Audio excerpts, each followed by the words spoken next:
Baik, halo, perkenalkan nama saya dengan Devania Cahyarani. Pada kesempatan ini saya akan mempresentasikan tentang pengaruh penggunaan artificial intelligence atau yang biasa kita ketahui dengan sebutan AI pada siswa ditinjau dari perspektif intervensi psikologi pendidikan. Selanjutnya, yang pertama, perkembangan teknologi artificial intelligence atau AI telah membawa perubahan besar pada berbagai aspek kehidupan, termasuk dalam dunia pendidikan. Saat ini, siswa dari berbagai jenjang pendidikan mulai menggunakan AI, baik secara langsung maupun tidak langsung, untuk membantu proses belajar, mulai dari aplikasi pembelajaran adaptif, chatbot edukatif, alat bantu menulis, hingga sistem pendeteksian kesulitan belajar, semuanya memberikan pengalaman belajar yang lebih personal. Namun, AI juga menimbulkan dilema. Apakah AI membuat siswa lebih pintar atau justru lebih bergantung? Apakah AI mempermudah identifikasi kesulitan belajar atau malah menciptakan kesenjangan baru? Pertanyaan-pertanyaan ini menjadi penting untuk dikaji menggunakan kerangka teori intervensi psikologi pendidikan. Eh, Artificial Intelligence atau AI dalam pendidikan. Yang pertama ada Artificial Intelligence merupakan teknologi yang meniru kecerdasan manusia melalui proses permodelan, pengenalan pola, analisis data, dan pengambilan keputusan otomatis, menurut Russell and Norvig 2021. Dalam konteks pendidikan, AI hadir dalam berbagai bentuk. Yang pertama ada Adaptive Learning System, seperti Khan Academy, Ruang Guru, Duolingo. Lalu ada Intelligent Tutoring System atau ITS, ada chatbot edukatif sebagai tutor virtual. Lalu selanjutnya ada Speech to Text and Text to Speech System. Lalu ada predictive analytic untuk mengidentifikasi risiko learning disabilities, dan AI writing assistant seperti Grammarly atau ChatGPT. AI di sini berfungsi untuk meningkatkan efisiensi pembelajaran, mempercepat asesmen, serta mempersonalisasi pengalaman belajar sesuai kebutuhan siswa. Intervensi dalam psikologi pendidikan ada beberapa teori. Yang pertama ada dari teori behaviorisme, yaitu pelopornya adalah Skinner tahun 1953. Behaviorisme menekankan bahwa perilaku belajar terbentuk melalui reinforcement atau penguatan. Perilaku positif akan cenderung diulang bila mendapatkan konsekuensi yang menyenangkan. Nah, relevansi AI dalam pembelajaran di teori behaviorisme ini, AI menyediakan immediate feedback sehingga memperkuat respon yang benar secara langsung. Lalu aplikasi berbasis gamifikasi menggunakan reward, misalnya badge, score, poin, dan streak, untuk memperkuat perilaku belajar yang konsisten. Lalu selanjutnya ada fitur pengulangan adaptif, yaitu membentuk kebiasaan belajar jangka panjang. Lalu yang kedua ada teori kognitif sosial, yaitu teori dari Bandura. Bandura menekankan peran self-efficacy, self-regulation, dan pembelajaran melalui observasi atau observational learning. Individu belajar bukan hanya dari pengalaman langsung, tetapi juga dari melihat contoh. Lalu selanjutnya ada teori konstruktivitisme dari Vygotsky menekankan Zone of Proximal Development atau ZPD, yaitu area kemampuan yang bisa dicapai dengan bantuan serta konsep scaffolding.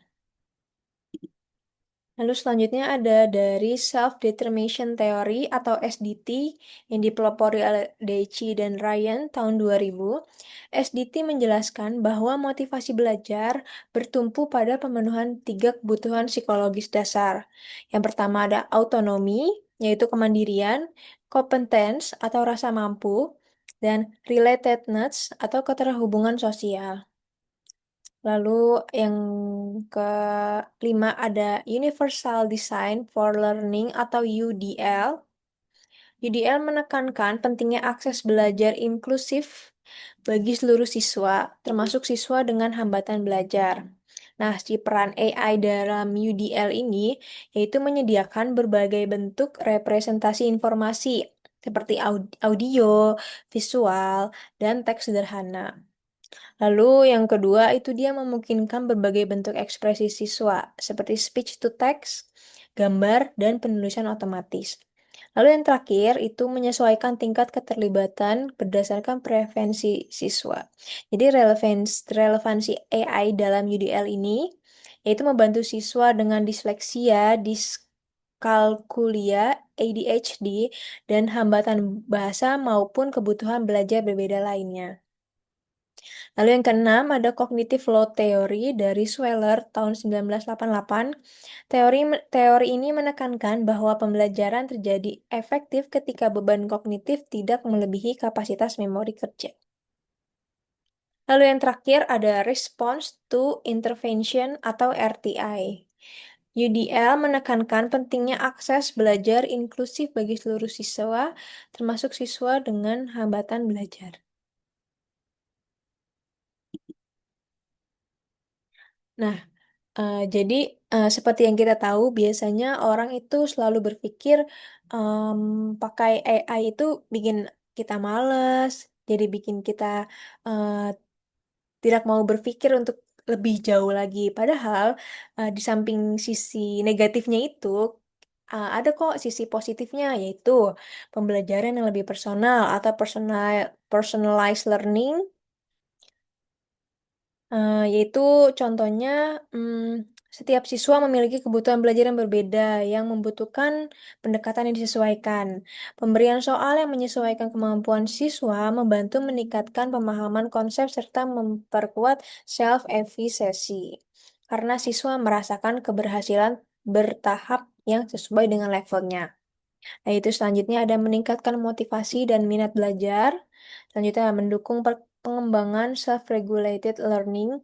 Lalu yang terakhir mempermudah guru dalam melakukan assessment.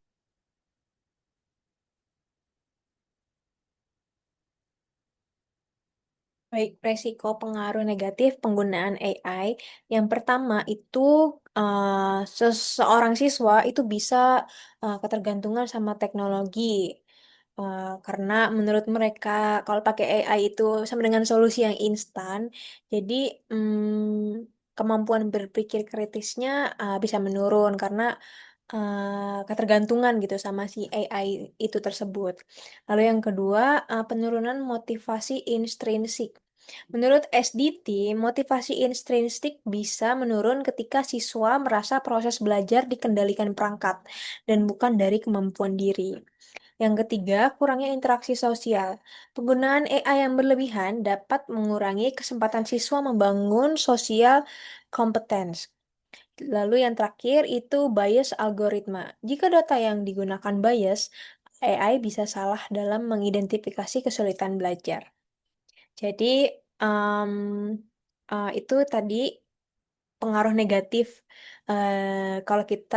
kalau seorang siswa itu menggunakan AI yang berkepanjangan. Jadi menurut seorang siswa itu AI itu menjadi sebuah kebutuhan ya. Jadi jalur instannya lah, jalur jalur cepat. Jadi nggak perlu nih buat baca buku lagi karena menurut mereka kalau lihat dari AI langsung itu udah sesuai gitu, udah langsung ketemu jawabannya tanpa perlu berpikir lagi. Lalu selanjutnya peran AI dalam penanganan learning disabilities.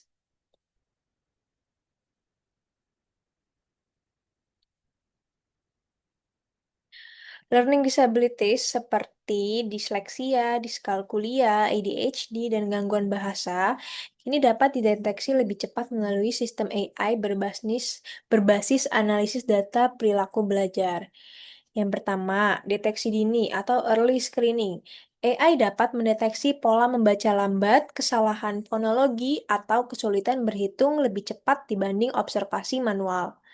Lalu yang kedua, alat bantu belajar adaptif.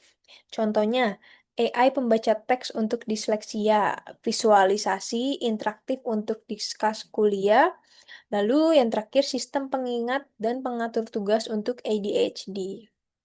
Ya, lalu yang ketiga ada mendukung intervensi RTI. AI dapat menjadi alat yang memperbarui data progres siswa secara real time, sehingga intervensi dapat diberikan lebih tepat dan akurat. Lalu yang terakhir, meningkatkan kemandirian siswa dengan learning disabilities. Siswa learning disabilities sering mengalami hambatan self-esteem dan kecemasan akademik, sehingga AI memberikan umpan balik positif yang dapat meningkatkan self-efficacy. Em, Baik, kesimpulannya adalah penggunaan AI pada siswa memiliki dampak signifikan terhadap proses belajar. AI dapat meningkatkan personalisasi pembelajaran, motivasi, dan kemampuan regulasi diri, serta memberikan peluang untuk deteksi dini learning disabilities melalui analisis data yang akurat. Dalam perspektif intervensi psikologi pendidikan, AI dapat digunakan sebagai alat mendukung intervensi kognitif, motivasional, dan behavioral. Namun, risiko seperti ketergantungan teknologi, penurunan motivasi intrinsik, dan minimnya interaksi sosial perlu diperhatikan. Oleh karena itu, penggunaan AI harus disertai intervensi psikologi pendidikan yang menekankan keseimbangan antara teknologi dan kemampuan internal siswa. Baik, sekian presentasi dari saya. Kurang lebihnya mohon maaf. Terima kasih. Sampai jumpa lagi.